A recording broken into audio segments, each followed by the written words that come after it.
जय श्री राधा। हर महीने आने वाली पूर्णिमा तिथि का विशेष महत्व होता है और भाद्रपद पूर्णिमा तिथि इन सभी तिथियों में बहुत महत्वपूर्ण होती है क्योंकि इसी दिन से पितृपक्ष की शुरुआत भी होती है। इस बार भाद्रपद पूर्णिमा तिथि पर पूर्ण चंद्र ग्रहण भी लग रहा है जो कि हमारे देश में भी दिखाई देगा। इसका सूतक काल भी मान्य रहेगा। तो आइए जानते हैं चंद्र ग्रहण के दौरान पूर्णिमा व्रत कब रखना है, कब खोलना है। न केवल चंद्र ग्रहण लग रहा है बल्कि पूर्णिमा तिथि पर भद्रा भी लग रही है। ऐसे में आपको पूजा कैसे करनी है, व्रत कब रखना है, क्योंकि पूर्णिमा के व्रत में चंद्रमा के दर्शन करके चंद्रमा को अर्घ्य देकर व्रत पूरा होता है। तो चंद्रमा की पूजा ग्रहण के समय आपको कैसे करनी है। इस बार पूर्णिमा तिथि 6 सितंबर शनिवार की मध्य रात्रि को, देखा जाए तो 7 सितंबर रविवार की तिथि को लग जाएगी 1:42 पर, जिसका समापन 7 सितंबर रविवार को रात 11:38 पर होगा। तो रविवार को ही केवल पूर्णिमा तिथि विद्यमान रहेगी। सुबह से लेकर रात तक ऐसे में इस बार पूर्णिमा का व्रत केवल 7 सितंबर रविवार को ही रहेगा। इसी दिन पूर्णिमा का व्रत स्नान दान किया जाएगा। श्री सत्यनारायण भगवान का पूजन कथा भी इस दिन की जाएगी। चंद्र ग्रहण भी इसी दिन लग रहा है। भारतीय समय अनुसार चंद्र ग्रहण की शुरुआत होगी 7 सितंबर को रात 9:58 से, जो कि देर रात 1:26 पर ग्रहण समाप्त होगा। तो ऐसे में अगर तिथि की बात करें तो यह ग्रहण 7 और 8 सितंबर के बीच में लग रहा है। चंद्र ग्रहण का सूतक 9 घंटे पहले प्रारंभ हो जाता है। क्योंकि यह चंद्र ग्रहण हमारे देश में दिखाई देगा तो इस चंद्र ग्रहण का जो सूतक काल है वह दोपहर 12:58 से शुरू हो जाएगा। इसी समय से सभी धार्मिक कार्यों पे भी रोक लग जाएगी। ग्रहण की समाप्ति के साथ ही सूतक समाप्त होगा। ब्रह्म मुहूर्त 7 सितंबर को सुबह 4:38 से 5:56 तक रहेगा। इस समय आप पूर्णिमा का स्नान करके पूजा कर सकते हैं, मंत्र जाप कर सकते हैं। फिर सूर्योदय होगा सुबह 6:14 पर।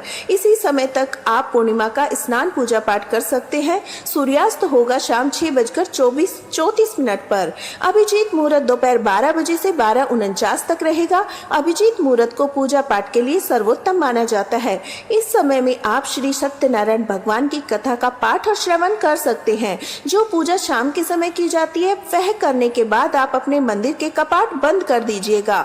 मंदिर में पर्दा ढक दीजिएगा। मंदिर में एक लोटे में जल भरकर उसमें तुलसी का पत्ता डालकर रखिएगा। कोई भी भोग प्रसाद आपको मंदिर में नहीं छोड़ना है। राहु काल शाम 4:30 बजे से 6 बजे तक रहेगा। भद्रा इस दिन सुबह 6:02 से लग रही है, जिसका समापन 12:43 पर होगा। इस बार भद्रा का वास मृत्यु लोक में रहेगा। मृत्यु लोक में रहने के कारण यह भद्रा भी पृथ्वी पर बहुत अशुभ रहेगी।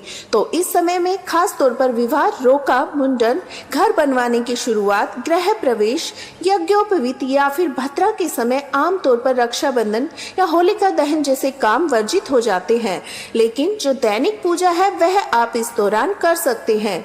जो लोग भद्रा को बहुत अधिक विचार करते हैं उन्हें सुबह 6:02 से पहले सुबह की पूजा और दोपहर में 12:43 से 12:58 के बीच में दोपहर की पूजा कर लेनी चाहिए। प्रातः काल पूजा मुहूर्त इस दिन सुबह 4:54 से 5:50 तक रहेगा। शाम की पूजा हालांकि शाम के समय प्रत्यक्ष रूप से आप नहीं कर पाएंगे क्योंकि सूतक काल लगा होगा और आप शाम 6:36 से 7:44 तक के बीच मानसिक पूजा कर सकते हैं। मन से चंद्रमा की आप पूजा कर सकते हैं, ध्यान कर सकते हैं, मानसिक अर्घ्य भी दे सकते हैं। विजय मुहूर्त दोपहर 2:24 से 3:15 तक रहेगा। इस समय में आप किसी भी मंत्र का मानसिक जाप कर सकते हैं, चंद्र देवता के मंत्र का जाप कर सकते हैं। खास तौर पर यदि कोई प्रेग्नेंट लेडी हो तो पूर्णिमा के दिन चंद्र ग्रहण से बचने के लिए आप विजय मुहूर्त से भी किसी भी नियम को प्रारंभ कर सकती है। जैसे कोई धार्मिक पुस्तक पढ़ना, भगवत गीता सुन सकते हैं, गर्भ चालीसा का पाठ सुन सकते हैं।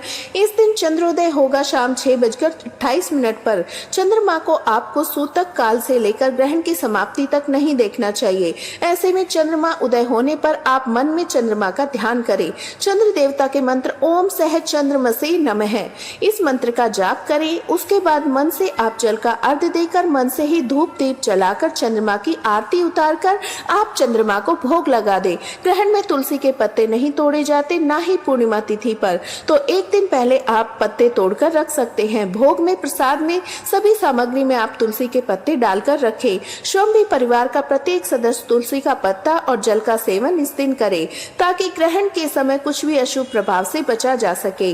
शाम को ग्रहण प्रारंभ होने से कम 1 घंटे पहले आपको जो भी भोग प्रसाद आदि है वह ग्रहण कर लेना चाहिए। ध्यान रखें, भगवान को मानसिक भोग लगाकर ही आप इस दिन फलाहार या जो भी भोग प्रसाद है वह ग्रहण करें।